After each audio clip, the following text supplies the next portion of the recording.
cette toute nouvelle vidéo du mois de janvier. On est au tout début d'année, voilà, une nouvelle année commence, une année paire. Donc en théorie, il devrait se passer quand même pas mal de choses, puisque les années paires représentent, en tout cas pour moi, de ce que j'ai pu en voir, de ce que j'ai pu expérimenter, représentent des années où on est dans l'action, où il se passe des choses. Voilà, en tout cas je vous souhaite vraiment tous mes vœux de bonheur. Alors vraiment priorité c'est la santé, parce que sans ça on ne peut pas prévoir, ou c'est très quand même difficile de prévoir des événements, donc c'est la base de la base. Donc du coup ça passe par une hygiène de vie bien sûr globale. Ensuite la joie, le bonheur, balayer tout le négatif, que ce soit des pensées négatives ou des gens voilà, qui vous insufflent des choses qui ne sont pas positives. Et puis concentrez-vous sur le meilleur. Donc pour cette toute nouvelle vidéo, je vous propose une vidéo best-of que je voulais vous faire sur l'année 2017. J'ai pas eu le temps et surtout j'ai voulu profiter de mes congés, puisque à la fois j'étais en congé puis à la fois j'étais en changement de poste professionnel. Et voilà, donc alors j'ai voulu scinder cette vidéo en deux, parce que bon, c'était plus simple pour moi, voilà. Et d'un côté, je vais vous présenter le maquillage, donc c'est ce qu'on va aborder aujourd'hui. Tous mes produits vraiment chouchous que j'ai découverts sur l'année 2017, sur à peu près toutes les catégories. Et je vous ferai plus tard, courant janvier, où je vais voir si je peux la faire juste après, tout ce qui va être soins et mes coups de cœur de l'année 2017. Alors on va commencer tout de suite par la catégorie fond de teint. En fin de vidéo je vous présenterai également mes coups de cœur ongles, c'est-à-dire vernis, top coat, dissolvant, etc. Alors, si vous me suivez depuis un petit moment, bon, niveau fond de teint, j'en ai testé pas mal. J'ai actuellement celui de Gressa, j'ai la bébé crème, bon là c'est une bébé crème, de 100% pure. J'ai également celle de Jen Iredale. J'en ai également testé d'autres, notamment la marque Well People. D'ailleurs, je vous ai fait d'ailleurs une revue complète sur tous les fonds de teint. Mais celui qui ressort à chaque fois, celui que je mets, mais que, en même temps que j'adore mettre, mais que je préserve parce que j'en suis à presque, enfin il doit me rester un tiers, c'est sans surprise Fit Glow. Voilà, Fit Glow, je trouve que c'est pour moi le meilleur fond de teint. J'ai une peau maintenant qui n'est pas grasse mais qui est plutôt mixte. C'est un fond de teint soin. Vous avez de l'acide hyaluronique à l'intérieur, du bêta-carotène. Voilà, je trouve qu'en plus on est vraiment sur ma carnation avec des nuances rosées. C'est très léger, ça unifie le teint mais ça n'apporte pas une très grosse couvrance. Mais c'est exactement ce que je lui demande. Combiné, vous allez voir par la suite, avec la poudre, c'est vraiment génial. Si vous ne connaissez pas, si vous ne l'avez pas encore utilisé, que vous n'avez pas de trop grosses imperfections à cacher, allez-y, foncez, d'autant plus que il a diminué de prix, puisque à sa sortie il était aux alentours de 60 €. Chez Emily maintenant il est aux alentours de 40 ou 42 €, quelque chose comme ça. Je l'adore, vraiment, c'est d'ailleurs le seul fond de teint qui vieillit bien au cours de la journée. Donc c'est voilà, celui que j'utilise en priorité. J'ai beaucoup hésité parce qu'Emily a fait il y a je crois 1 ou 2 jours une réduction sur l'ensemble du site. Avec un code promo, et bon, c'est vrai qu'avec ce que j'ai, je me suis dit c'est pas raisonnable d'en acheter un autre, d'autant plus que là il m'en reste, donc voilà, j'ai préféré attendre. Mais bon, très très bon combo. Alors très très bon combo justement avec la poudre Fit Glow, dont je vous ai également parlé une fois, il me semble. C'est une poudre qui a un toucher velouté, qui fait une peau de pêche. Les deux ensemble, ça fonctionne du tonnerre. Voilà, c'est ma combinaison parfaite pour un teint qui ne va pas s'oxyder tout au long de la journée. On va rester sur les poudres, et une poudre dont je ne vous ai jamais parlé. Alors, celle de Fit Glow est plus... c'est celle que j'utilise en priorité en automne, en hiver. Et quand il commence vraiment à faire chaud, notamment en été ou au printemps, je vais me diriger, en tout cas je me dirigerai, ce qui est aussi une petite découverte pour moi, hop, c'est la poudre Sappho, pardon. Donc c'est la poudre translucide Sappho. Et alors désolée, on a été coupé, j'ai eu un coup de fil. Alors, j'étais en train de vous parler voilà, de la poudre Sappho, la poudre libre, qui est pour moi la meilleure que j'ai pu tester. J'avais avant celle-ci, celle de Well W, j'ai également celle de 100% pure, mais celle-ci elle est extra fine et je trouve qu'elle est carrément imperceptible sur la peau. Elle va venir effectivement matifier et surtout elle laisse pas un visage un petit peu figé où tout est marqué au niveau des ridules. Voilà, j'aime beaucoup parce qu'elle est extra fine.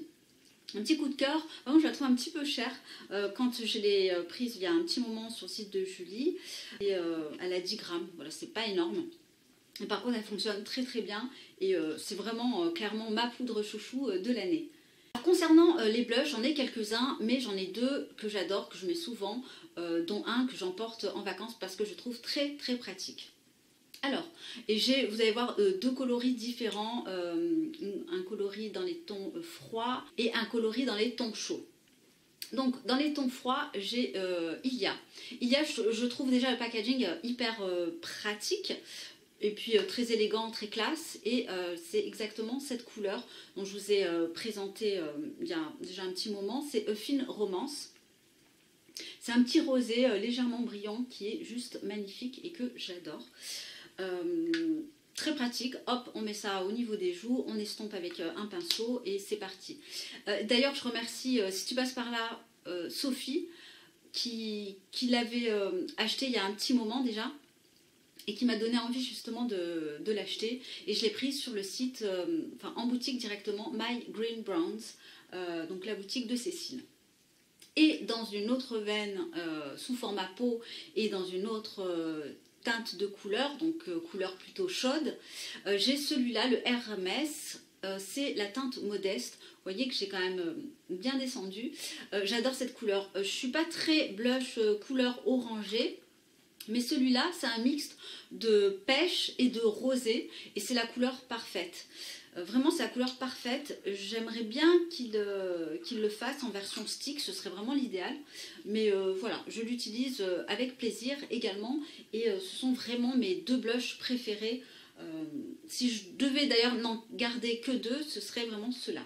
Pour les mascaras, j'ai pas vraiment fait de découverte cette année. Enfin, si, en quelque sorte, sauf que la marque ne va plus exister, enfin en tout cas c'est arrêté, et c'est la marque Une Beauty que j'ai pu avoir dans les magasins Stocomanie. J'en ai fait une belle réserve, je dois en avoir 7 ou 8 de côté. J'adore le pinceau, alors je ne vais pas l'ouvrir parce que j'en ai un autre actuellement, mais le pinceau est extra fin, il fait vraiment des très beaux cils, bien gainés, bien séparés, bien recourbés d'ailleurs. Et voilà, j'en ai pas testé, d'ailleurs il y en avait un autre qui pouvait éventuellement me plaire, celui de Fit Glow, qui a également bonne réputation, mais voilà, sachant que j'ai ce qu'il faut et que celui-là me satisfait largement, je reste là-dessus. Au niveau des fards à paupières, alors je suis pas très fard à paupières, j'ai tout simplement une grande palette que j'ai depuis des années, une palette avec des monos que je me suis fait, et puis cette année j'ai acquis la petite palette d'Antonyme qui est très bien, mais que j'ai pas voulu vraiment vous présenter là aujourd'hui, parce que c'est pas forcément mon coup de cœur. Elle est bien, mais voilà, en vacances, en déplacement, ok. Mais moi ce que je préfère ce sont les fards crème, oui genre crème, et je vais vous présenter sans surprise les fards Gressa. Pour moi ce sont les meilleurs parce que tout simplement ils ont une très bonne composition. En tout cas, il n'y a pas de phénoxyéthanol comme on peut retrouver chez certaines marques type Rituel de filles. D'ailleurs, j'en ai pas, donc c'est la raison pour laquelle je ne les ai pas pris entre autres. Donc j'ai trois teintes. La teinte Oreo que j'utilise pour unifier l'ensemble de ma paupière, la teinte bronze et hop, la teinte obscure. Alors, petit bémol, c'est que la teinte obscure est un poil trop dure. Voilà, je trouve que voilà, elle a un petit. Enfin, quand je mets mon doigt, ça va. Mais quand je vais utiliser un pinceau, c'est un petit peu plus dur. Bon voilà, j'arrive quand même à l'utiliser sans problème.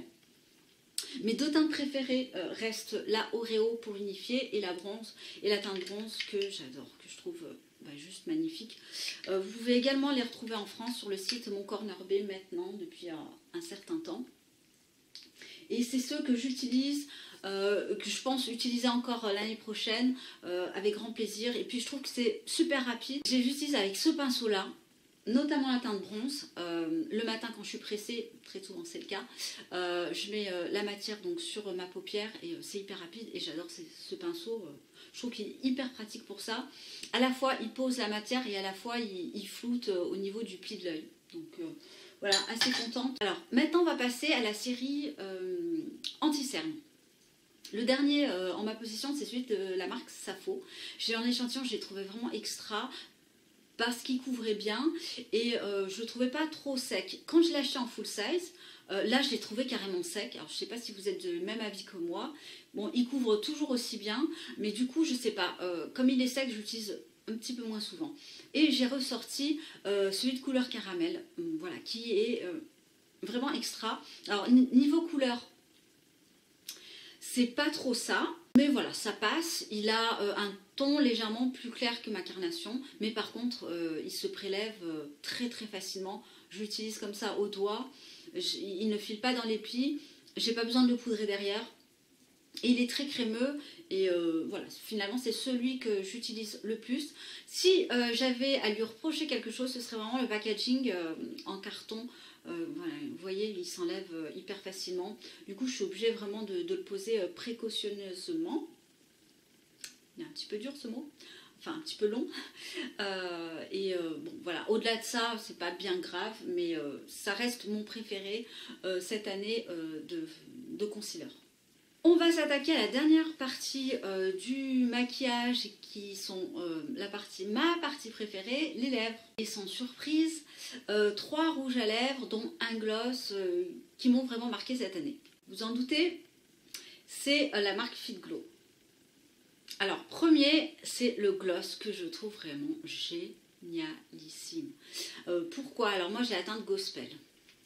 Ils sont trouvables sur le site Emily.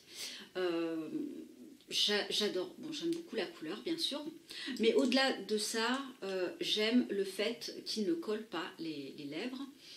Bon, bien sûr, ça n'a pas une tenue, 8h, 22h, bien sûr que non. Mais surtout, il ne dessèche pas les lèvres, et au-delà du fait qu'il ne dessèche pas les lèvres, il restaure les lèvres. Ce qui est quand même plutôt rare hein, pour un gloss. Donc voilà, c'est mon préféré. J'étais d'ailleurs même à 2 doigts de m'en reprendre un autre. Je pense que j'en reprendrai un deuxième courant de l'année. Mais voilà, si j'avais un gloss, et d'ailleurs c'est le seul que j'ai parce que je ne suis pas très très gloss, et c'est le seul qui me plaît énormément pour toutes les raisons que je vous ai citées. Et les rouges à lèvres Fit Glow que je trouve vraiment hyper bien, hyper crémeux. Là j'en ai 2 à vous présenter. Je vous les ai d'ailleurs déjà présentés. C'est la teinte Aura, qui est une teinte un petit peu neutre, un rosé assez soutenu qu'on peut porter en toute occasion. Mais non, là, c'est pas le Aura, pardon. Oui, c'est le Aura, mais c'est pas le rose soutenu. C'est cette couleur, voilà, qui est juste magnifique. J'ai voulu prendre une teinte un petit peu plus forte, donc le Aura, qui est hyper crémeux. Par contre, ce que je lui reprocherais, c'est de filer un petit peu dans les plis quand même, celui-là, sur des teintes un petit peu foncées. Et le Beat, hop, qui est voilà cette teinte rosée, et là pour le coup celui-là ne file pas dans les plis, donc je pense que c'est dû à sa couleur. Hop, c'est cette couleur rosée, voilà, légèrement soutenue, qui est très très jolie et que je porte voilà, que j'ai beaucoup porté en fait ces 2 derniers mois. Ah, c'est terminé pour la section maquillage. Maintenant on va s'attaquer à la section ongles. Alors, je me mets de temps en temps du vernis, j'en mets une semaine sur 2, voire une semaine sur 3. Ont été j'en ai d'ailleurs jamais parlé, là c'est la première fois que je vous en parle, et alors je les ai depuis des mois. Ce sont le top coat et le gel qui permet de faire briller, de la marque Aila, que vous pouvez retrouver sur le site So Natural Beauty. Ils sont vraiment extraordinaires. Alors le top coat, voilà, il fait top coat, il permet en fait, c'est la première couche que je mets avant de mettre mon vernis. Donc ça protège vraiment les ongles. C'est-à-dire qu'au moment où vous allez vous enlever le vernis, moi habituellement, si je ne mets pas de top coat, j'ai un petit peu l'ongle coloré, surtout si je mets un vernis très fort en couleur. Donc là, ça va permettre vraiment d'avoir une première couche au-dessus de la base de vernis que vous allez mettre. Alors, ce sont des formules sans, etc., plusieurs ingrédients un petit peu nocifs. Donc, sans parabènes, sans formaldéhyde, sans camphre, etc., etc., sans toluène, etc. La deuxième, c'est donc ce top coat qui a une couleur un petit peu bleue et qui va apporter de la brillance, mais vraiment l'ongle il brille, c'est extraordinaire, et qui va faire une sorte de gel. Du coup, pareil, quand vous allez retirer votre vernis, il va y avoir une sorte de gel qui va vous permettre en fait de retirer vraiment très très facilement. Au niveau des vernis, les Cure Bazar, ça fait très très longtemps qu'ils existent, mais moi j'en avais pas utilisé, je les ai découverts cette année. Donc j'en ai quelques-uns, enfin j'en ai 3 ou 4. Bon là je vous présente le So Vintage, mais comme j'aurais très bien pu vous présenter le rouge. Je trouve qu'ils sont très très bien. Alors jusqu'à présent j'avais pas mal de vernis de la marque Avril, bon, qui sont bien, mais je trouve ceux-là sont encore meilleurs en termes de tenue, en termes de couches, c'est-à-dire je mets une couche, ça suffit. Alors moi j'aime bien quand même en mettre 2, enfin, tout dépend aussi de la couleur. Sur des couleurs foncées je mets une couche, sur des couleurs un petit peu plus claires j'aime bien quand ça se voit, donc je vais mettre 2 couches, mais une couche serait amplement suffisante. J'aime bien le pinceau, j'aime tout sur ces vernis, et puis il y a vraiment le choix au niveau des couleurs, on les trouve très très facilement, puisque moi j'ai une boutique au My Cream à Lyon, donc voilà, c'est très pratique. Et j'adore ces vernis. Alors pareil, on va rester chez Cure Bazar. Je cherchais depuis un petit moment un dissolvant.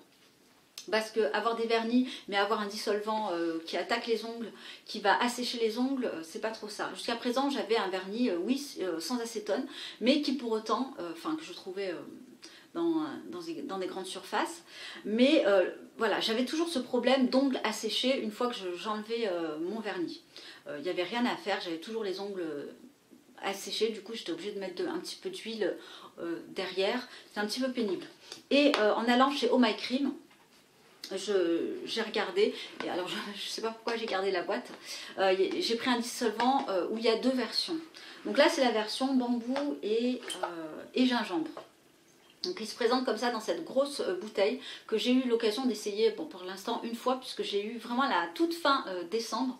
Donc la version vraiment silicium, bambou et gingembre, et qui va venir vraiment traiter l'ongle.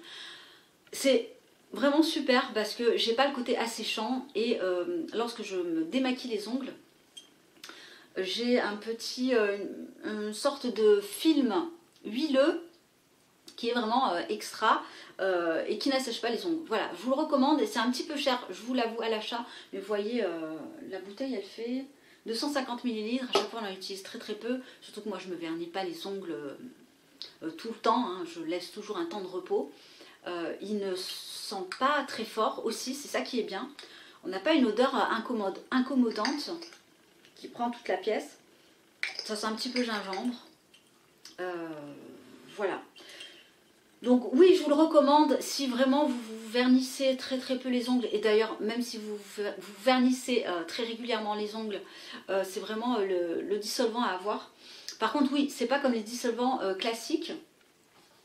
Il faut rester plusieurs secondes sur l'ongle avant que ça ne parte. Voilà, faut avoir un petit peu de temps quand on veut se démaquiller les ongles.